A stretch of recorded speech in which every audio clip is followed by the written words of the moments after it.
আসসালামু আলাইকুম রহমতুল্লাহ। সম্মানিত ভিউয়ার, সবাই কেমন আছেন? নিরাপদ ড্রাইভিং স্কুল এন্ড ট্রেনিং সেন্টারের পক্ষ থেকে সবাইকে স্বাগতম। আজকে আমরা আলোচনা করব কোন কোন কারণে ইঞ্জিন হিট হবে। এটা হচ্ছে আমাদের মিটার বোর্ড। শুরুতে এটার নাম হচ্ছে কিলোমিটার। আপনার গাড়ি কত জোরে চলবো কিলোমিটার বুঝাইবো। এরপরে যে মিটারটা আছে এটা হচ্ছে ফুয়েল মিটার। ইংলিশ বললে ফুয়েল, বাংলা বললে অয়েল মিটার। এরপরে যে মিটারটা আছে এটা হলো সবচেয়ে গুরুত্বপূর্ণ মিটার, হচ্ছে এটা টেম্পারেচার মিটার বা কেউ কেউ বলে হিট মিটার। শীতে কুল, এচে হট। কুলত্ব ঠান্ডা, হটত্ব গরম। এই টেম্পারেচার মিটারটা সবচেয়ে সর্বোচ্চ উঠতে পারবো অর্ধেক পর্যন্ত, 50%। কিছু কিছু ইঞ্জিন আছে, ইঞ্জিন স্টার্ট করার 5-10 মিনিটের ভিতরে এটা মাঝখানে চলে আসে, এখানে থামি থাকে। আর কিছু কিছু ইঞ্জিন আছে, ইঞ্জিন যত গরম হবে তত উপরে উঠবে, ইঞ্জিন যত ঠান্ডা তত নিচে নামবে। শীতে কুল, এচে হট। এর টেম্পারেচার মিটারের কাঁটাটা সর্বোচ্চ 50% পর্যন্ত উঠতে পারবো। 50% পর্যন্ত আছে মানে ইঞ্জিন ওকে আছে। 50% থেকে নিচের দিকে যে জায়গা থাকা অসুবিধা নাই, ওকে আছে ইঞ্জিন। আর মাঝখান থেকে উপরের দিকে উঠা শুরু হয়ে যার মানে ইঞ্জিন গরম হয়ে যার। তাহলে একদম উপরে উঠবে তখন যাইতো না, মাঝখান থেকে উপরের দিকে ওঠা শুরু হয়েছে তার মানে ইঞ্জিন গরম হয়ে যার, আপনার সাথে সাথে সাইড করে দাঁড়ায় যাবেন গই।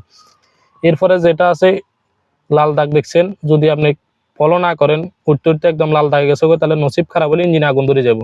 অনেক সময় তাদের ইঞ্জিন বাস্ট হয়ে যায়, আর নাহলে ইঞ্জিন হেড গ্যাসকেট জ্বলি নষ্ট হয়ে থামি যাবো গই। তাহলে আজকে আমরা আলোচনা করব কি কি কারণে ইঞ্জিন গরম হবে।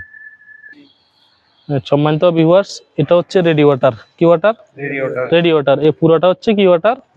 রেডিওটার। এটার ভিতরে থাকে কুলেন্ট ওয়াটার। কি ওয়াটার? Coolant water. এই পুরোটা হচ্ছে রেডিওটার। এটার নাম হচ্ছে প্রেসার ক্যাপ। কি ক্যাপ?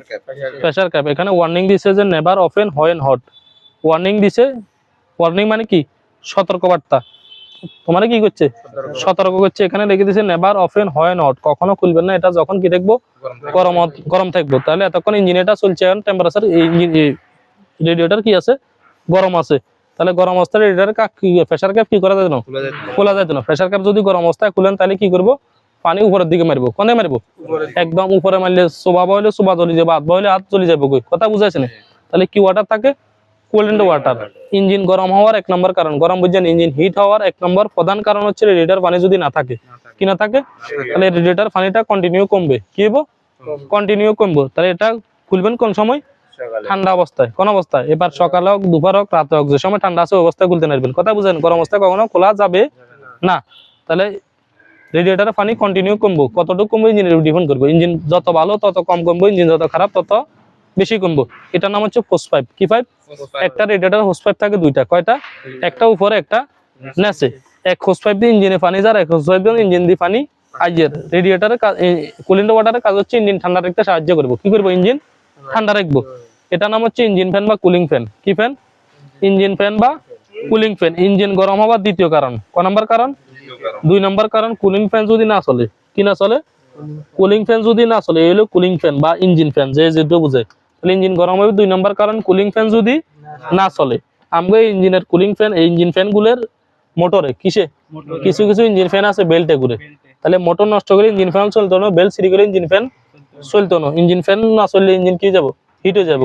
কথা বুঝাচ্ছে না? তাহলে হিট হওয়ার প্রথম কারণ রেডিয়েটর পানি যদি না থাকে, দ্বিতীয় কারণ কুলিং ফ্যান যদি না চলে। ইঞ্জিন হিট হওয়ার 3 নম্বর, ইঞ্জিন হিট হওয়ার 3 নম্বর কারণ। কয় নম্বর কারণ?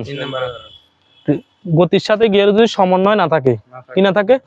সমন্বয় বা মিল যদি না রাখেন আপনি। অন ম্যানুয়াল গিয়ার গাড়ি গিয়ার লাগাইছেন 1 নম্বর, গতি উঠাইতেন 100 নম্বর, ইঞ্জিন থাকবে না। ইঞ্জিন তো হু হু করে, খালি কি করে যে আমার আরো গিয়ার দে, আরো গিয়ার দে। আমি তো কিছু বুঝি না, খালি টানি আর হাইতিনও গিলে হাইতে হবো। তাহলে ইঞ্জিন গরম হবার 1 নম্বর কারণ রেডিয়েটর পানি যদি না থাকে, 2 নম্বর কারণ কুলিং ফ্যান যদি না চলে, 3 নম্বর কারণ গতির সাথে গিয়ার যদি সমন্বয় না রাখেন, 4 নম্বর বেল যদি ছিঁ যায়। কি যায়? বেল যদি ছিঁ যায়, ফ্যান বেল যদি ছিঁ যায়, তাহলে ইঞ্জিন কি যাবো? গরম হয়ে যাবো। কথা বুঝাইছে না? তাহলে গরম অবস্থায় সবসময় কোনো সময় রেডিয়েটর কাঁক খুলন। এটার নাম কি কইছি? Pressure cap. তাহলে আমরা কি ডালমু? Coolant water.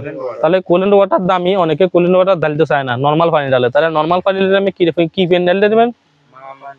যেমন দোকানে মাম পানি ঢালতে নেবেন। কি পানি? মাম পানি ঢালা যাবো, বৃষ্টির পানি ঢালা যাবো। যদি পুকুরের পানি পরিষ্কার থাকে পুকুরের পানি ঢালা যাবো। এরপরে সাম্বাসিবল গভীর নলকূপের পানি কি করান যাবো? ডালান যাবো। আয়রন আলা পানি ডালান যাইতো না। কি এলা? আয়রন যুক্ত পানি ডালা যাবে না। এরপরে লবণাক্ত পানি, নুনা পানি কি করা যাবে না? ডালা যাবে না। এটা হচ্ছে রেডিয়েটর রিজার্ভ ট্যাঙ্কি। কি ট্যাঙ্কটা? এটা। তাহলে স্পেয়ার ট্যাঙ্কি সবসময় এর নিচে লেখা আছে কি? নিচে একটা দাগ আছে, এখানে লিখছে লো, আর উপরে যে দাগ আছে এখানে লিখছে ফুল। তাহলে রিজার্ভ ট্যাঙ্কি সবসময় কতটুকু? উপরের দাগ পর্যন্ত, ফুল পর্যন্ত। রেডিয়েটর একদম ভর্তি করে এলাম। কতদূরা? একবার মুখামুখি পর্যন্ত ফুরালামু আর স্পায়ার ট্যাঙ্কি রাখবো দাগ পর্যন্ত ফুল পর্যন্ত কতটা স্পায়ার ট্যাঙ্কি মুখামুখি ফুরন যাইতো না।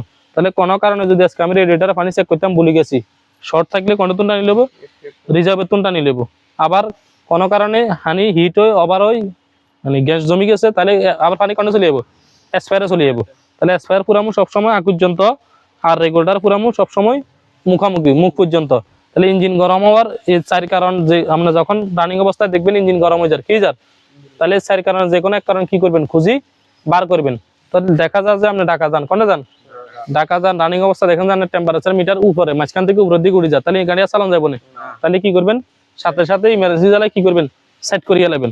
তাহলে আমি বলছি ভাইয়া এটা গরম অবস্থায় খুলন যাইতো না, কিন্তু আপনি ঠেকা হয়ে গেছেন, বিপদ হয়ে গেছেন। অন দেখা যায় যে বিদেশি এলা যাত্রী লয়ে যান, এর ফ্লাইট সন্নিকটে চলিয়েছে, অনেক কি নাহলে ঠান্ডা হইতে তো 3-4 ঘন্টা সময় লাগবো, তাহলে এতক্ষণ কি জিরাইবো না বিদেশি এলা, তাহলে জিরাইতো না। তাহলে এই অবস্থা নাহলে করণীয় কি, হ্যাঁ তাহলে গামছান লাগা তাহলে দেখাই প্র্যাকটিক্যাল দেখাই। বলছি গরম অবস্থায় কখনো রেডিয়েটরের কাঁক খোলা, প্রেসার ক্যাপ খোলা যাবে না। তাহলে আমি বিপদে পড়ে গেছি, বিদেশি এলা যাই, আমার সময় কম, যেহেতু বিপদে পড়ে গেছি, তাহলে টেকনিক জানলে গরম অবস্থায় রেডিয়েটরের কাঁক খোলা যাবে। কি জানলে, টেকনিক জানলে। এই টেকনিকটা হলো প্রত্যেকটা গাড়িতে গামছা দেখবো, টয়লা থাকবো, কি দেখবো, এই টয়লা দিয়ে পুরা প্রেসার ক্যাপ পুরা ডাকিয়ে নেবেন। কি করবেন, কথা বুঝছেন না, যাতে রিক্স বেশি রিক্স লইয়েন না। ঠেকাত হলে এই সময় নর্মাল এলে দরকার নাই।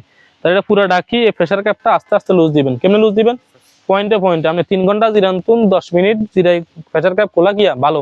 তাহলে এইটা কি করবেন, আস্তে আস্তে লুজ দিবেন, দাফে দাফে। একটু লুজ দিয়েছেন, একটু ওয়েট করেন, আর একটু লুজ দিবেন, আর একটু ওয়েট করবেন। এভাবে দাফে দাফে খুলবেন। যখন গ্যাসটা যাবো তাহলে আর পানি উপরের দিকে মারার কিনা রিক্স নাই। আর যদি এই টেকনিক না না জানি, যদি এনে সারাদিন পানি ডালি ঠান্ডা করতে যান, ঠান্ডা হইব না, সময় লাগবো, কি লিখবো, আবার খাল ছালাই করি গরম অবস্থায় কি সমস্যা হবো না, খুলিয়ে লাই। তাহলে খুললে ওই যে বিয়ের সময় পানিতে জন্না লাগে দেখছেন না, এই পানি জন্নায় গান যেন উপরে মারে, এই পানিগুলা প্রেসারের কারণে। কির কারণে, এই যে ভিতরে যে এখন পানি আপ ডাউন করে, ওয়াটার পাম্পে যে পানি আপ ডাউন করার ভিতরে যে প্রেসারটা গ্যাসটা জমের, এই গ্যাসের কারণে মূলত পানিটা কোন দিকে মারবো, উপরের দিকে মারবো। তাহলে উপরের দিকে মারলে কি যাবো, সোবা জ্বলে যাবো, কাত বইলে হাত জ্বলে যাবো, কই কথা বুঝাইছেন। তো সম্মানিত ভিউয়ার্স, সবাই ভিডিওটা বেশি বেশি শেয়ার করে দিবেন, আর কমেন্ট করে জানাবেন, বেশি বেশি লাইক কমেন্ট শেয়ার করে দিবেন। যারা এখন আমাদের Facebook page YouTube channel follow করেন নাই, সবাই ফেসবুক পেজ এবং ইউটিউব চ্যানেল ফলো করে দিবেন। আমাদের পেজের নাম নিরাপদ ড্রাইভিং স্কুল। সবাই ভালো থাকবেন, আসসালামু আলাইকুম।